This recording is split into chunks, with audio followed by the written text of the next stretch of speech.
बिस्मिल्लाहिर्रहमानिर्रहीम। आज का जो हमारा टॉपिक है that is the genetics of bacteria, जिसमें हम डिस्कस करेंगे ट्रांसफॉर्मेशन को, कॉन्जुगेशन को और ट्रांसडक्शन को। वन बाय वन हम इनको डिस्कस करेंगे। सबसे पहले हम बात करते हैं बैक्टीरिया की। बैक्टीरिया के अंदर क्रोमोसोम किस फॉर्म में होता है, किस तरह से एग्जिस्ट करता है और ये कैसे वेरी करता है बैक्टीरिया नॉर्मल दूसरे इंडिविजुअल से। तो जो बैक्टीरिया है उसके अंदर जो क्रोमोसोम मौजूद है that contain a double stranded DNA molecule in a circular form। ठीक है, डबल स्ट्रैंडेड सर्कुलर डीएनए है, ये सर्कल की सूरत में ही है। ये बैक्टीरियल क्रोमोसोम बना रहा है। नो हिस्टोन प्रोटीन, ठीक है, यहाँ पर नॉन हिस्टोनिक है, हिस्टोन प्रोटीन इस तरह से नहीं होती। No concept of centromere and chromatid उस तरह से सेंट्रोमियर और क्रोमाटिड इसमें जो है वो नहीं है। और इसकी जो लेंथ होती है दैट इज अबाउट 1000 माइक्रोन। ठीक है, और बैक्टीरियल डीएनए के अंदर मिलियंस ऑफ बेसिस होती हैं, बेस पेयर्स होते हैं। जैसे हम बात करें इकोलाई बैक्टीरिया की तो उसमें कोई तकरीबन 4 मिलियन बेस पेयर्स मौजूद होते हैं। लेकिन ये जो बैक्टीरियल क्रोमोसोम है that differ from the normal eukaryotic chromosome by lacking histone protein and proper centromere and chromatids. इसमें वो प्रॉपर सेंट्रोमियर क्रोमाटिड्स वगैरह मौजूद नहीं है। तो इसमें अगर हम बात करें बैक्टीरियल डीएनए की, तो बैक्टीरियल डीएनए के अंदर मुख्तलिफ सेगमेंट्स ऐसे हैं जो कि फंक्शंस के तौर पर, फंक्शनल तौर पर अपेयर नहीं होते। ठीक है, देकर बिटवीन द कोडिंग सीक्वेंस, ये नॉन कोडिंग सीक्वेंसेस को हम नाम देते हैं इंट्रॉन्स, और जो कोडिंग सीक्वेंस होते हैं that are called as exons. तो बैक्टीरियल डीएनए के अंदर इंट्रॉन और एक्सॉन मौजूद है। नॉन कोडिंग जीन्स मौजूद हैं और कोडिंग जीन्स मौजूद है। जो कोडिंग जीन्स हैं एक्सॉन्स हैं, और एक्सॉन से ही टोटल जो है वो फिनोटाइपिक एक्सप्रेशन जो है वो बनती है। ठीक है, अगर ट्रांसक्रिप्शन होती है तो ट्रांसक्रिप्शन के बाद जो इंट्रॉन्स हैं इनकी स्प्लाइसिंग हो जाती है, दे आर एक्साइज्ड ऑफ, ये आरएनए से निकाल दिए जाते हैं। ठीक है, और जो सिर्फ एक्सॉन है वही आरएनए बनाता है और उससे आगे प्रोटीन्स बनती हैं। उसके अलावा बैक्टीरियल डीएनए उसका नॉर्मल यूकैरियोटिक क्रोमोसोम से एक डिफरेंस ये भी है कि बैक्टीरिया के अंदर क्रोमोसोम के अलावा भी डीएनए मौजूद है, extra chromosomal DNA. That extra chromosomal DNA is the plasmid. ठीक है, बैक्टीरिया के अंदर एक्स्ट्रा क्रोमोसोमल डीएनए भी मौजूद है जिनको प्लाज्मिड्स के तौर पर जब हम जानते हैं। ठीक है, ये बेसिकली बैक्टीरियल रिप्रोडक्शन के अंदर तो उतना इंपॉर्टेंट रोल प्ले नहीं कर रहा, लेकिन असल इनका जो रोल है वो सर्वाइवल है। ठीक है, अगेंस्ट दी एंटीबायोटिक्स, एंटीबायोटिक्स के खिलाफ रेजिस्टेंस जो है वो प्रोवाइड कर रहा है, रेजिस्टेंट। ठीक है, टॉक्सिन्स प्रोड्यूस कर रहा है सर्वाइवल के लिए।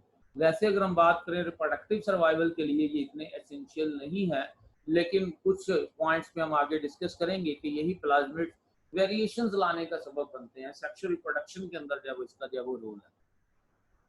तो खैर ये हमने इसमें डिस्कस किया कि प्लाज्मिड एक ऐसी स्ट्रक्चर है जो कि नॉर्मल यूकैरियोट से इसको अलग करती है। कुछ यीस्ट ऐसे हैं जिनके अंदर ये प्लाज्मिड्स मौजूद हैं, अदरवाइज प्लाज्मिड जो है वो बैक्टीरिया के अंदर जो है वो मौजूद नहीं है। प्लाज्मिड्स क्या है? Plasmids are circular DNA molecule. ठीक है, extra chromosomal circular DNA, double stranded DNA ही है, ये इसके साइटोप्लाज्म के अंदर मौजूद है, बैक्टीरिया के साइटोप्लाज्म। ठीक है, और इसके अंदर ऑटोनॉमस रेप्लिकेशन होती है, खुद ब खुद रेप्लिकेशन ये प्लाज्मिड रेप्लिकेट करते हैं। ठीक है, और ये प्लाज्मिड के अंदर जो जीन है वो भी ट्रांसफर हो सकते हैं from one cell to another cell, और ये plasmid as a vector role play करते हैं जेनेटिक इंजीनियरिंग में। मैंने पहले भी बताया कि प्लाज्मिड्स कुछ यीस्ट के अंदर भी जो वो मौजूद है। ठीक है, सिर्फ प्रोकैरियोट्स में ही नहीं है, यीस्ट के अंदर भी जो वो ये मौजूद है, यीस्ट के अंदर।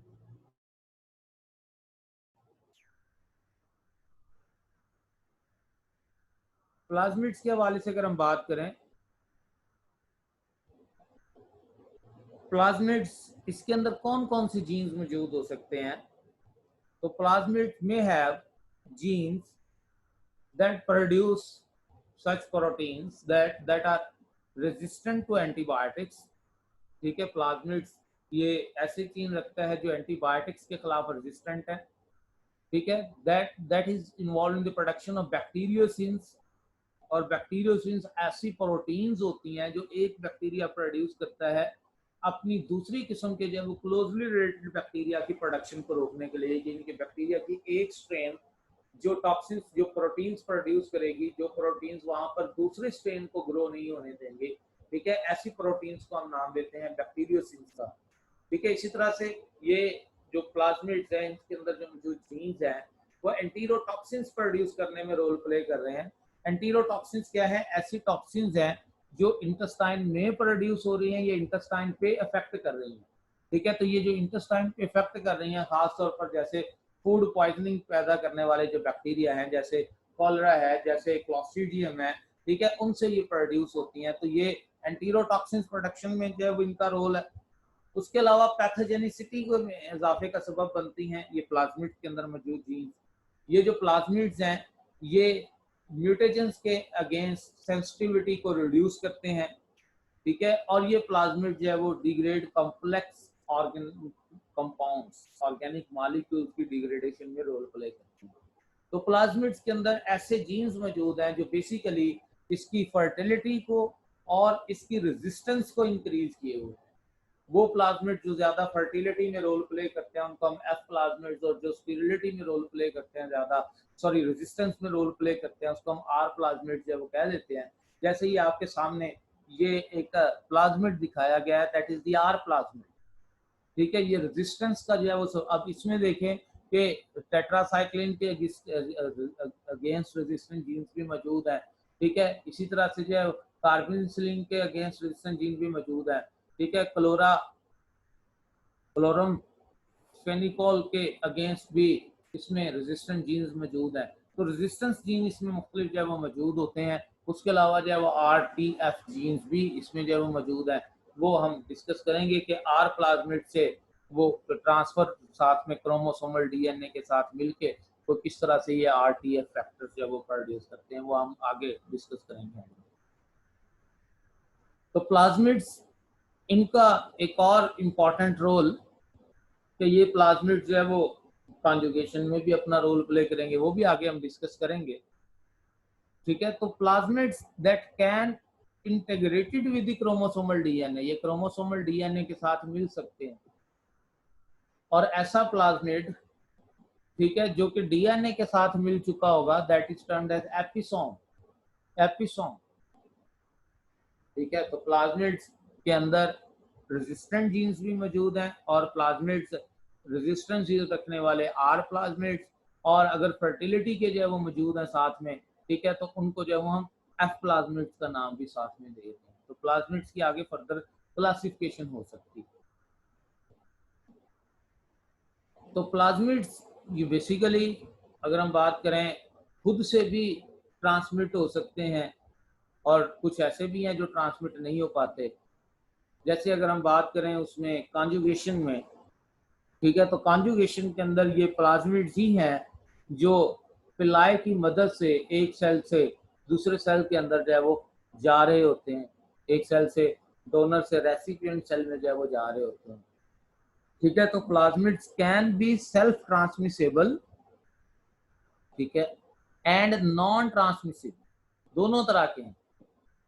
ठीक है, इसी तरह से अगर हम बात करें जो प्लाज्मिड्स हैं उनका जो ट्रांसमिशन है वो कॉन्जुगेशन के थ्रू है, वो आगे हम डिटेल से डिस्कस करेंगे। एक बैक्टीरियल सेल से दूसरे बैक्टीरियल सेल में जो जीनोमिक वेरिएशंस हैं और उनका ट्रांसफर किस तरह से हो रहा है उनको हमने डिस्कस करना है। बेसिकली बैक्टीरियल क्रोमोसोम तो ऐसा उस तरह से एक सेल से दूसरे सेल में नहीं जा रहा होता, ठीक है, सेक्सुअल रिप्रोडक्शन के दौरान। ठीक है, वो तो एक सेक्सुअल रिप्रोडक्शन के दौरान जो है वो प्रोड्यूस हो रहा होता है न्यूक्लियाइड और दूसरे सेल्स में आगे जाता है। लेकिन जो जेनेटिक वेरिएशंस आ रही हैं, जीनोमिक वेरिएशन आ रही हैं, उनके पीछे कॉज क्या है? तो जो जीनोमिक वेरिएशन आ रही हैं और ट्रांसफर हो रही हैं, जीनोमिक वेरिएशन प्रोड्यूस होने में म्यूटेशंस का रोल भी है, और ये जो वेरिएशन हैं ट्रांसफर होने में, जेनेटिक मटेरियल के ट्रांसफर होने में 3 प्रोसेस हैं जो रोल प्ले कर रहे हैं। One is the transformation, other one is the transduction and third one is the conjugation. ये 3 प्रोसेस। अब हमारा जो रिमेनिंग लेक्चर है वो इन्हीं 3 पॉइंट्स के ऊपर ही होगा कि ट्रांसफॉर्मेशन क्या है, ट्रांसडक्शन क्या है और कॉन्जुगेशन क्या है।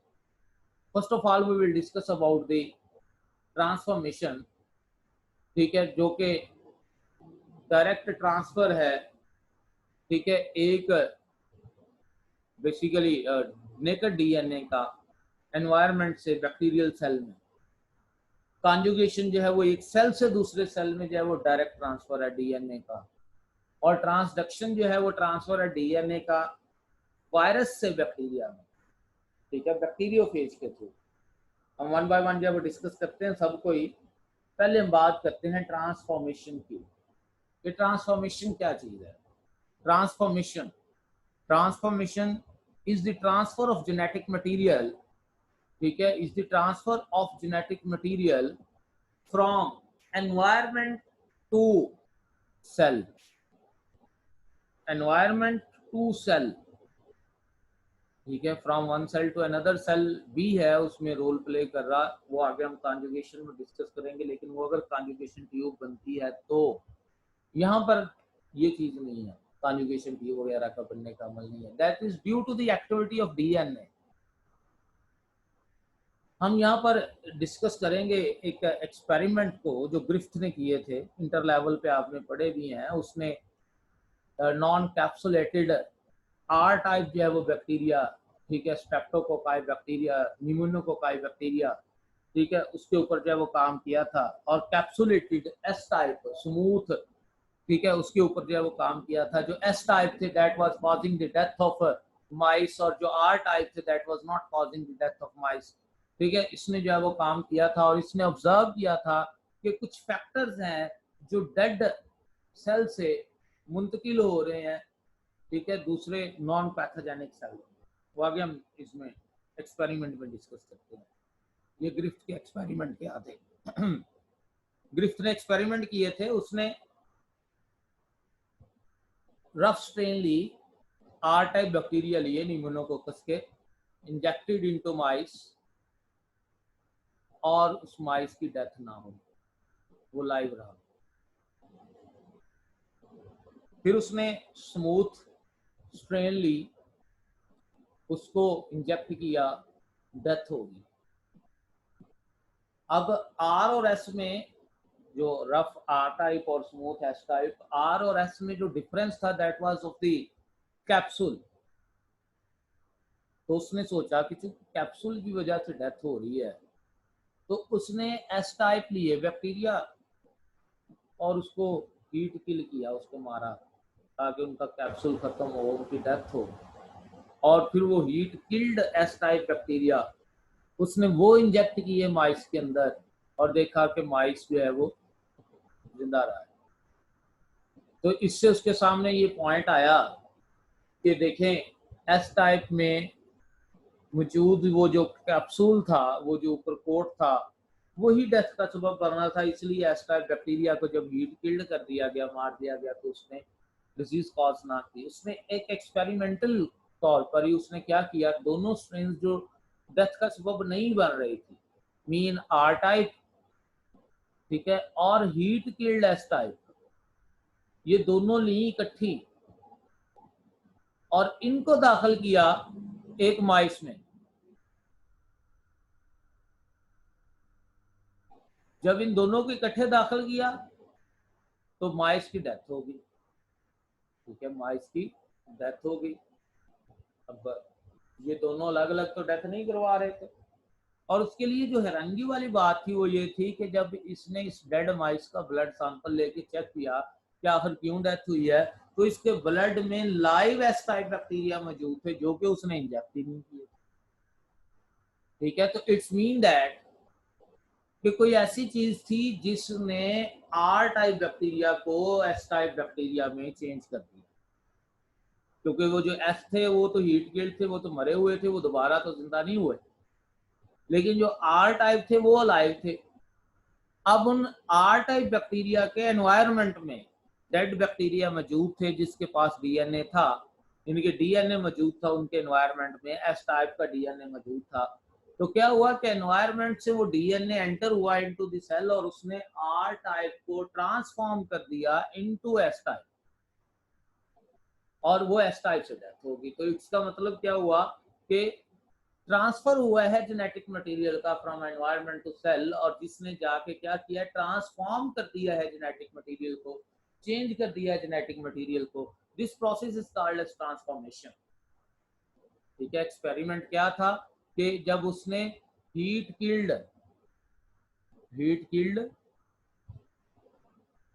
एस टाइप बैक्टीरिया और ठीक है लाइव आर टाइप बैक्टीरिया उसने दाखिल किए माइस में, तो माइस की डेथ हो गई और उसके अंदर क्या चीज मिली, लाइव एस टाइप जैव बैक्टीरिया मिली, जो कि एंटर ही नहीं थे। ठीक है, जो एंटर ही नहीं किए हुए थे। इट्स मीन कि ये जो heat killed S type bacteria है, they transform the R type bacteria into S type bacteria. Transformation, transfer of a genetic material from environment to cell, and that alter that transform the genetic material of the cell. अब question ये rise हुआ कि क्या ये genetic material DNA है, RNA है, proteins है, lipids है, क्या चीज है ऐसी कि जिन्होंने जाके ट्रांसफॉर्मेशन करवाई है, जिन्होंने जाके चेंज करवाया है सेल के नीचे। तो ऑसवेल्ड वारे, मैकलिन मैकल्टे 1944 में इन्होंने एक्सपेरिमेंट किए थे मुख्तलिफ। इन्होंने जो है वो लेके एस टाइप और आर टाइप बैक्टीरिया, यानी कि जहाँ ट्रांसफॉर्मेशन हो रही थी, वो कंटेंट लेके ट्रांसफॉर्मेशन कराने के लिए, तो इन्होंने क्या किया कि उसमें से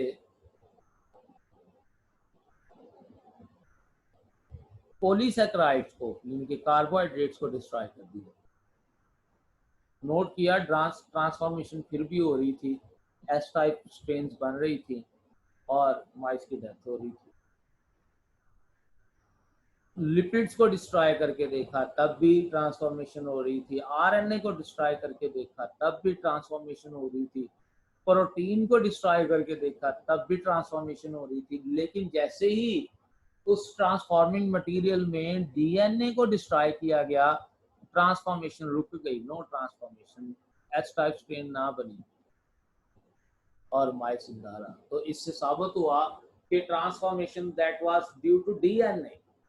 So transformation is actually the transfer of DNA from the environment to cell that alter the genetic makeup of cell. ठीक है, ऐसे ही एल्फ्रेड हार्शी और मार्था चेज के एक्सपेरिमेंट थे। ठीक है, उन्होंने बैक्टीरियोफेजेस और बैक्टीरिया की मदद से ये एक्सपेरिमेंट किए थे। ठीक है, ट्रांसडक्शन प्रिंसिपल को वहां पर उन्होंने देखा था और उसमें भी उन्होंने ऑब्जर्व किया that was the transfer of DNA from the environment to cell, that was not through the proteins. Transformation की जो कॉज है वो डीएनए है, वो प्रोटीन्स या आरएनए या लिपिड्स या पॉलीसैकेराइड्स या कोई और चीज नहीं है। Next one is the transduction. Transduction क्या है? That is the transfer of a portion of DNA from bacteria to another bacteria with the help of bacteriophages. ठीक है, यहाँ पर बैक्टीरियोफेजेस का रोल आ गया।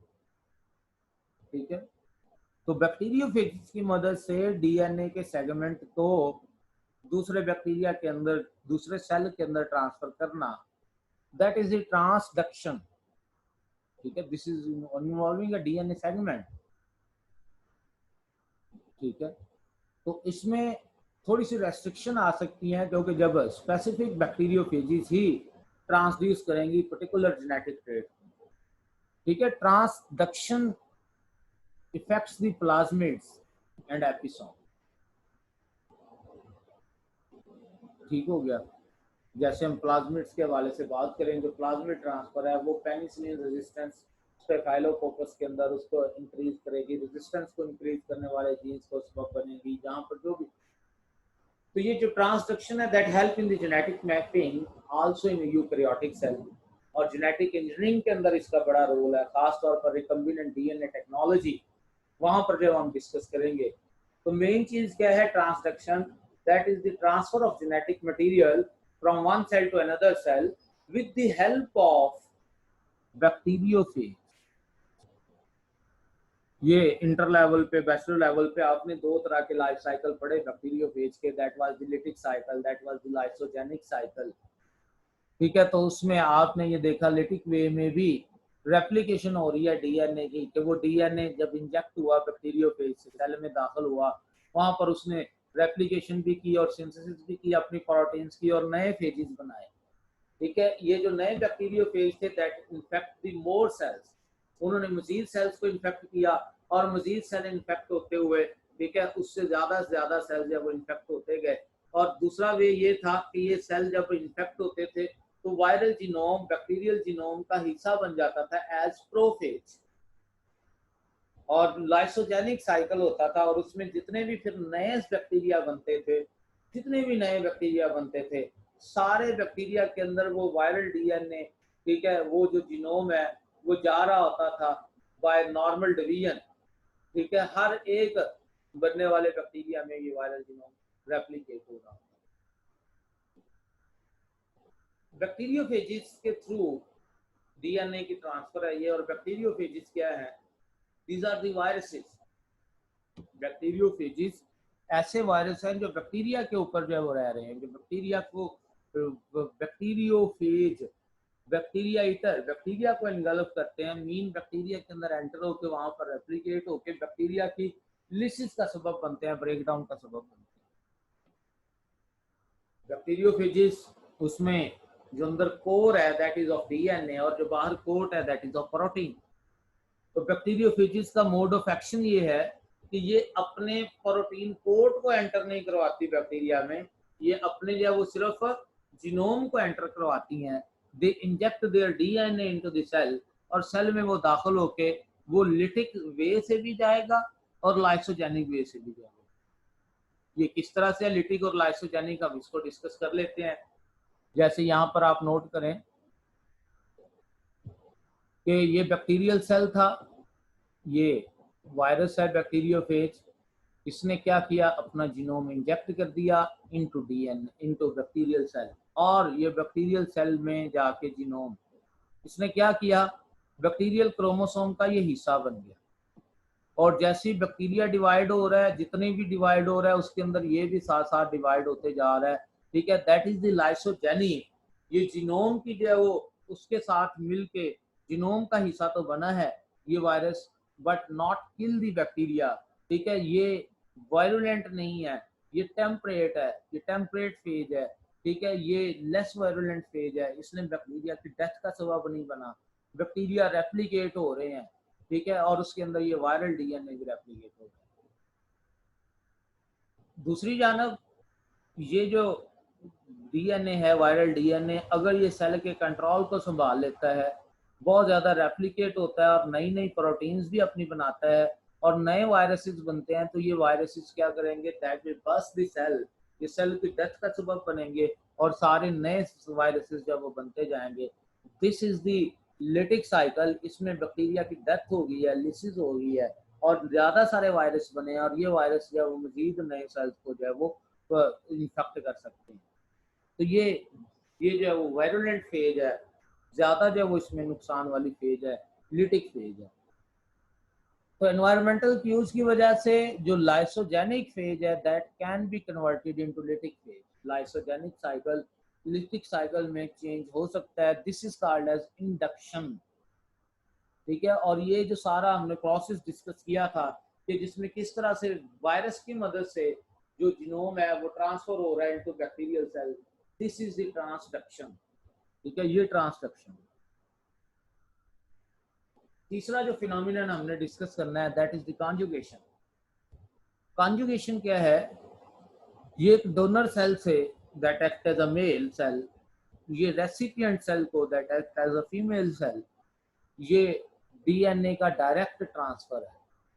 ठीक है, that is the transfer of the DNA from one cell to another cell, one donor cell to another recipient cell। और इसमें मेन रोल जो प्ले करते हैं ना वो प्लाज्मिड है, ठीक है। Plasmid carry the genetic information, necessary genetic information for conjugation, ठीक है।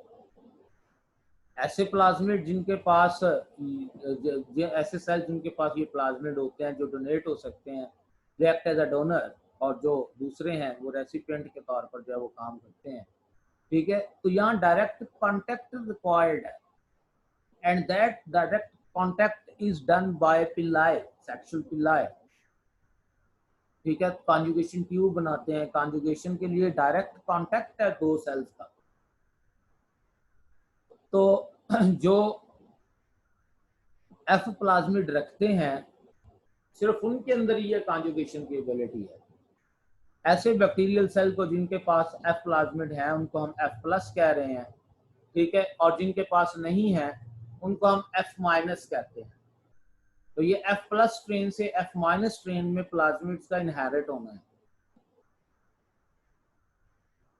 ठीक है। इसमें होता क्या है कि एक रेसिपिएंट सेल और एक डोनर सेल एक दूसरे के करीब आते हैं और पिल्लाई की मदद से कॉन्जुगेशन ट्यूब बनती है बिटवीन द डोनर यानी कि F plus and F minus cell, और इस कॉन्जुगेशन ट्यूब के जरिए ये जो प्लाज्मिड है that is inherit into the F minus cell या रेसिपिएंट सेल, ठीक है। तो ये ट्रांसफर है थ्रू कॉन्जुगेशन ट्यूब, और कॉन्जुगेशन ट्यूब किसके जरिए बन रही है, that is through Pillai. Pillai की जो पिलिन प्रोटीन है, ठीक है, वो यहाँ पर रोल प्ले करती है एज अ ब्रिज। तो ये दो बैक्टीरिया दिखाए गए हैं जिन बैक्टीरिया के अंदर पिल्लाई के थ्रू ये कॉन्जुगेशन ट्यूब बन रही है, और इसके थ्रू ये जो एफ फैक्टर कंटेनिंग प्लाज्मिड्स हैं, एफ प्लाज्मिड्स हैं, ठीक है, ये इनहेरिट हो रहे हैं, ये इनहेरिट हो रहे हैं, ठीक है, कॉन्जुगेशन हो रही है, ठीक है। अब देखें इस प्लाज्मिड में, एफ प्लाज्मिड में ऐसे जीन भी हैं जो कि इस प्लाज्मिड को रेगुलेट करते हैं फॉर द ट्रांसफर, ठीक है, जो रेगुलेट करते हैं इसको। ऐसे जीन्स भी हैं जो रेगुलेट करते हैं इस प्लाज्मिड को बैक्टीरियल क्रोमोसोम में इंसर्ट करने के लिए, और ऐसे जीन्स भी हैं that control the plasmid replication, जो प्लाज्मिड की रेप्लिकेशन को भी कंट्रोल करते हैं, ठीक है। और ये सारे जीन्स जो है वो कलेक्टिवली एफ प्लाज्मिड्स के अंदर मौजूद होते हैं, जो कि इसको एक सेल से दूसरे सेल में इनहेरिट का सबब भी बनते हैं, रेप्लिकेशन का सबब भी बनते हैं, और बैक्टीरियल क्रोमोसोम के अंदर इंटीग्रेट होने में भी रोल प्ले करते हैं, इंसर्ट होने में भी रोल प्ले। कॉन्जुगेशन कैसे हो रही है, ये आपके सामने एक नॉर्मल सेल दिखाया गया है, ठीक है, और एक HFR सेल दिखाया गया है, एक नॉर्मल सेल और एक HFR। HFR सेल क्या है, a cell that contain the genes that allow them to transfer some or all of the chromosome to another cell, ठीक है। यानी कि HFR सेल ऐसे सेल हैं जिसमें प्लाज्मिड के अंदर से कुछ जीन्स बैक्टीरियल क्रोमोसोम का हिस्सा बन गए हैं, और बैक्टीरियल क्रोमोसोम के कुछ हिस्से को, बैक्टीरियल क्रोमोसोम के कुछ जीन्स को अलाउ कर रहे हैं, एक्टिवेट कर रहे हैं कि वो ट्रांसफर हो to another cell. Conjugation tube बनती है, conjugation tube connects the HFR cell to the normal cell, ठीक है। और जो कॉपी है HFR क्रोमोसोम की that begin to move to recipient cell, ये उसकी एक कॉपी उसके कुछ जीन्स की वो मूव करना शुरू कर देती है टू नॉर्मल सेल, ठीक है। Homologous sections of the chromosome synapse, वो क्रोमोसोम्स के जो एक जैसे हिस्से हैं वो साइनैप्स कर जाते हैं, जुड़ जाते हैं, और वहाँ पर जो वो फिर क्या होता है कि उसका हिस्सा बन जाता है नेक्स्ट क्रोमोसोम का, और फिर वो जो कॉन्जुगेशन ट्यूब थी वो टूट जाती है, सेल सेपरेट। ठीक है, section of HFR chromosome integrate into the recipient chromosome by crossing over, यानी कि वो पॉइंट्स जहां पर जो है वो क्रोमोसोम्स में सिमिलैरिटी सी वो इंटीग्रेट करके, और इस तरह से एक क्रोमोसोम के अंदर वो आने वाला DNA वो उसके अंदर जो है वो इंटीग्रेट कर गया, अटैच हो गया। ठीक है, ये भी वही सिंपल कॉन्जुगेशन प्रोसेस दिखाया गया है। सिंपल कॉन्जुगेशन प्रोसेस जो प्लाज्मिड्स के थ्रू है कि F+ सेल और F- सेल है। फर्क क्या है? F फैक्टर कंटेनिंग प्लाज्मिड का। ठीक है, कॉन्जुगेशन पिलर्स वो कनेक्ट करती है कॉन्जुगेशन ट्यूब, और ये जो F फैक्टर है, ठीक है, that replication transfer a single stranded DNA copy to F-। ठीक है, यहाँ से DNA बन के वो F- में जाता है, और F- में जाके वहां पर जो है वो सिंथेसिस हो जाती है इसके दूसरे स्ट्रैंड की भी, और प्रॉपर वो सर्कुलर DNA बना देता है, और इस तरह से इसकी एक कॉपी वो दूसरे सेल में भी चली गई। ये एक कॉपी जब दूसरे सेल में भी चली गई, ये तो पहले ही F+ था, इसने उसको भी F- से F+ कर दिया। ठीक है, that is the transmission of that traits. ठीक है, थ्रू प्लाज्मिड्स, ये प्लाज्मिड्स के थ्रू है, ये सिंपल कॉन्जुगेशन है। ठीक है, ये सिंपल कॉन्जुगेशन है, ये हमने अभी डिस्कस भी किया इन डिटेल, यही प्रोसेस हमने डिस्कस किया था कि सिंपल कॉन्जुगेशन में वो जो F फैक्टर है, ठीक है, कॉन्जुगेशन ट्यूब बनती है, F फैक्टर की कॉपी, उसका एक सिंगल DNA का स्ट्रैंड वो जाना शुरू होता है, वो सिंगल DNA स्ट्रैंड अपना कॉम्प्लीमेंट भी बना लेता है, और इस तरह से एक डबल स्ट्रैंडेड DNA इसमें भी बन जाता है। एक F+ बैक्टीरिया, ठीक है, डोनर बैक्टीरिया अपने डोनेट करके अपनी एक कॉपी डोनेट करके F फैक्टर की, वो F- को F+ में कन्वर्ट करना है। ठीक है, एक और यहाँ पर कॉन्जुगेशन प्रोसेस जो दिखाया गया है, जिसमें जो बैक्टीरियल क्रोमोसोम जिसके अंदर F फैक्टर रीजन वो क्रोमोसोम का हिस्सा बन चुका हुआ है, ठीक है, तो ये सेल HFR सेल कहला रहा है, इनके बैक्टीरियल क्रोमोसोम का हिस्सा है ये F फैक्टर। अब ये जब अटैच होता है एक F- सेल के साथ, कॉन्जुगेशन ट्यूब बनती है, तो HFR क्रोमोसोम यानी कि F factor along with bacterial gene, ये दोनों ही ट्रांसफर होते हैं इनटू रेसिपिएंट सेल, और फिर रेसिपिएंट सेल में जाके ये क्या कर सकते हैं, ये जो जीन्स हैं ये उस बैक्टीरियल क्रोमोसोम का हिस्सा भी बन सकते हैं, और अगर उसका हिस्सा बन जाएंगे तो उसको HFR सेल में कन्वर्ट कर देंगे, और अगर उसका हिस्सा नहीं बनेंगे, बैक्टीरियल क्रोमोसोम वैसे का वैसे ही रह जाएगा, और ये सारे फैक्टर अलग से जो है वो रहेंगे उसके अंदर, तो फिर वो एक F- सेल की सूरत में भी डेवलप हो सकता है। तो ये conjugation between the HFR cell और एक नॉर्मल सेल में जो है वो दिखाई दी।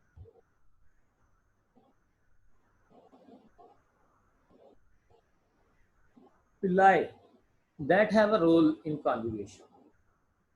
ठीक है, डिफरेंट काइंड के पिल्लाई मौजूद हैं, और ये डिफरेंट काइंड की जो पिल्लाई हैं, ये डिफरेंट टाइप के प्लाज्मिड्स को क्लासिफिकेशन के तहत उसमें हम प्लाज्मिड्स के डिफरेंट टाइप्स डिस्कस करते हैं, उनको ट्रांसमिट करते हैं। ठीक है, only one strand of circular DNA of the plasmids nicked upon the specific site and pass into recipient। ये याद रखिएगा कि डबल स्ट्रैंडेड ही ट्रांसमिट नहीं होता। ठीक है, इसका प्लाज्मिड जो कि डबल स्ट्रैंडेड है, इसका एक स्ट्रैंड यानी कि इसका कॉपी होके एक जो है वो स्ट्रैंड वो जाता है, और वो जो स्ट्रैंड है वो अपना कॉम्प्लीमेंट रेसिपिएंट सेल में खुद बनाता है, और वहां पर अपना कॉम्प्लीमेंट बना के डबल स्ट्रैंडेड होके एग्जिस्ट।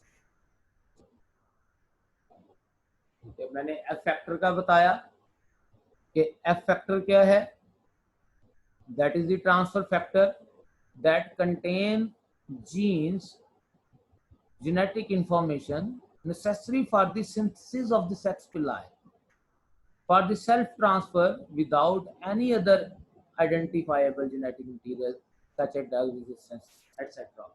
यानी कि एफ फैक्टर ये ऐसे फैक्टर्स हैं जो प्लाज्मिड्स के अंदर मौजूद हैं जो पिलाए बनाने में रोल प्ले कर रहे हैं, जिनका फर्टिलिटी, जिनका वो रेजिस्टेंस के साथ कोई रोल नहीं, पिलाए बनाने के लिए, ठीक है। ऐसी इंफॉर्मेशन है जो पिलाए, और जिनमें भी पिलाए होगी, ठीक है, वो कॉन्जुगेशन जो है वो करेंगे, मीन के ये फर्टिलिटी के जो है वो जीन रखते हैं, ये रिप्रोडक्शन से रिलेटेड जीन रखते हैं, ठीक है। ये एफ फैक्टर जो है वो क्या करते हैं, ये डोनर बैक्टीरिया से जाते हुए ट्रांसफॉर्म कर सकते हैं ये फिर एफ माइनस को एफ प्लस में, ठीक है। And can be episome, episome mean कि ये सेल्स के अंदर इंटीग्रेट हो सकते हैं होस्ट के क्रोमोसोम के साथ, ठीक है। And can transform the chromosomal gene to requirement with high frequency are known as HFR cells, यानी कि ये क्रोमोसोम के जो जीनोम के साथ मिलके ये एफ फैक्टर ये क्या बनाएंगे फिर HFR सेल्स जब बनाएंगे, जिसमें क्या हुआ है कि ये जो प्लाज्मिड्स हैं that are integrated into the chromosome, ये एफ फैक्टर इंटीग्रेट इनकॉर्पोरेट कर चुके हुए हैं क्रोमोसोम। सेक्सडक्शन जो है वो एक ऐसा प्रोसेस है that is transfer of the host genes through the F factor, ठीक है। कि इसमें कॉन्जुगेशन के दौरान क्या हो रहा है कि जो होस्ट के जीन्स हैं वो एफ फैक्टर के थ्रू दूसरे जो वो सेल में जो वो जा रहे होते हैं, दिस इज द सेक्सडक्शन। बैक्टीरिया के अंदर मुख्तलिफ तरह के फैक्टर्स हैं, जैसे ऐसे प्लाज्मिड्स भी मौजूद हैं, ठीक है।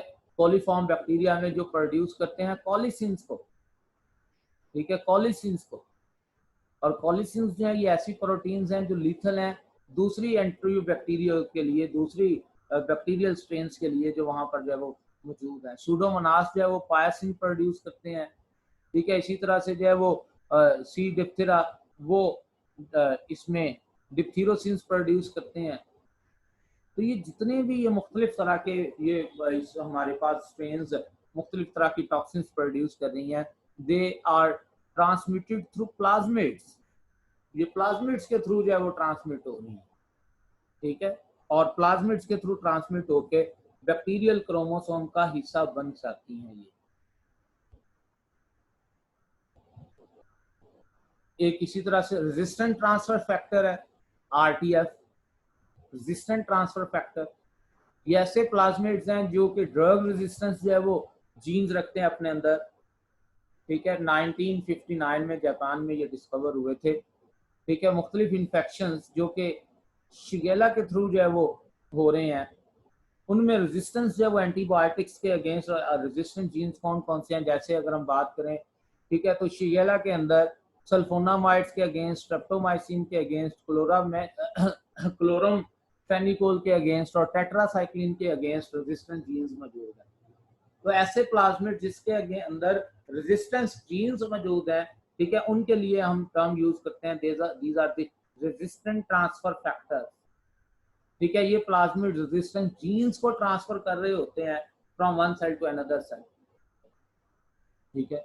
तो ये एक HFR सेल का जो दिखाया गया है कि जिसमें जो एफ फैक्टर है, F factor, that F factor become the part of the bacterial chromosome।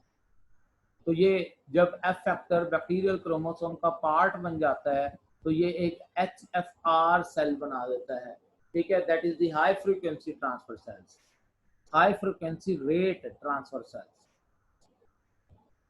तो HFR कॉन्जुगेशन कैसे हो रही होती है, तो आप यहाँ पर ये देखें कि ये HFR कॉन्जुगेशन में 10 मिनट के अंदर अंदर क्या होता है कि जो ये HFR सेल है ये अपने क्रोमोसोम का एक स्ट्रैंड ये भेज देती है F- स्ट्रैंड के अंदर, ठीक है। ये तकरीबन 17 मिनट में ये स्ट्रैंड जो है वो जाके उसका हिस्सा बन जाता है और अगले 25 मिनट के अंदर इस स्ट्रैंड की कॉपी बनना शुरू हो जाती है और ये उस एफ फैक्टर के साथ इनकॉर्पोरेट होना शुरू हो जाती है और एक इस तरह से HFR सेल अपने जेनेटिक मेकअप को दूसरे क्रोमोसोम दूसरे बैक्टीरिया के अंदर दाखिल करते हुए दूसरे बैक्टीरिया को भी HFR सेल बनाने में रोल प्ले कर रहा है। ये कॉन्जुगेशन में बार बार इसमें पहले भी रिपीट हुई थी, दोबारा उसको जो है वो हम रिपीट कर रहे हैं कि कैसे एक F+ सेल और F- सेल में कॉन्जुगेशन ट्यूब बनती है और उसके थ्रू जो है वो फैक्टर जाके वो उस F- को भी F+ में कन्वर्ट कर देता है। ठीक है, यानी कि F+ सेल अपने प्लाज्मिड की कॉपी भेज के F- सेल में उस F- सेल को भी F+ सेल कर रहा है। इसी तरह से हमने ये भी डिस्कस किया कि किस तरह से ये F फैक्टर ये बैक्टीरियल क्रोमोसोम का हिस्सा बनते हुए HFR सेल बना रहा है, और HFR सेल जो है वो ऐसा है जिसमें बैक्टीरियल क्रोमोसोम के साथ ही F फैक्टर भी इनकॉर्पोरेट हो चुका हुआ है। और ये जब HFR सेल ये एक नॉर्मल F- सेल के साथ अटैच होता है तो ये HFR सेल अपने F फैक्टर को ये उस F- सेल में कन्वर्ट भेज सकता है, और भेजते हुए ये क्या करेगा उस F- सेल को F+ सेल में कन्वर्ट कर देगा। तो बेसिकली ये जेनेटिक वेरिएशन की ट्रांसमिशन है from one cell to another cell. This is through conjugation, क्योंकि कॉन्जुगेशन ट्यूब बन रही है सब। ये हमने पहले भी डिस्कस की है। ठीक है, HFR सेल कॉन्जुगेशन, यहाँ पर भी आप उसको ऑब्जर्व कर सकते हैं कि किस तरह से एक HFR सेल वो नॉर्मल सेल के अंदर अपने जीनोम को एंटर कर रहा है। ये सेम प्रोसेस हम पहले भी जब कॉन्जुगेशन में डिस्कस कर चुके हुए हैं। ये RTF क्या है? RTF ऐसे प्लाज्मिड्स हैं जिनमें दो कंपोनेंट्स हैं। ठीक है, एक जो है वो ट्रांसफर फैक्टर है, ठीक है, RT that help in the conjugation transfer, और दूसरा जो है वो इसमें रेजिस्टेंट डिटर्मिनेंट्स हैं R। और ये R जो है ये ऐसे रेजिस्टेंट टर्मिनेंट्स हैं जो कि रेजिस्टेंस प्रोवाइड करते हैं अगेंस्ट सेवरल ड्रग्स। ठीक है, तो RTF plus R determinants collectively इसको हम R फैक्टर के नेम से जानते हैं। तो R फैक्टर में 8 या 8 से भी ज्यादा ड्रग्स के अगेंस्ट रेजिस्टेंस जीन्स जो है वो मौजूद होती हैं, और एंटीरोटॉक्सिन्स भी प्रोड्यूस करवाती हैं ये जीन्स। ठीक है, तो जो R फैक्टर है that can be inhibited by the bile salts, and R factor can transfer to animal cells as well। ठीक है, तो ये इसमें थोड़ा सा R फैक्टर के मतलब मैंने आपको बताया, जिस तरह से F फैक्टर को हमने डिस्कस किया था पहले, R फैक्टर जो है वो उसमें रेजिस्टेंस जीन्स जो है वो मौजूद। कॉन्जुगेशन, ट्रांसफॉर्मेशन और ट्रांसडक्शन के रिलेटेड कोई भी अगर क्वेश्चन है तो आप मुझे वो व्हाट्सएप कर सकते हैं या आप मुझे जो है वो मेल कर सकते हैं। अल्लाह हाफ़िज़।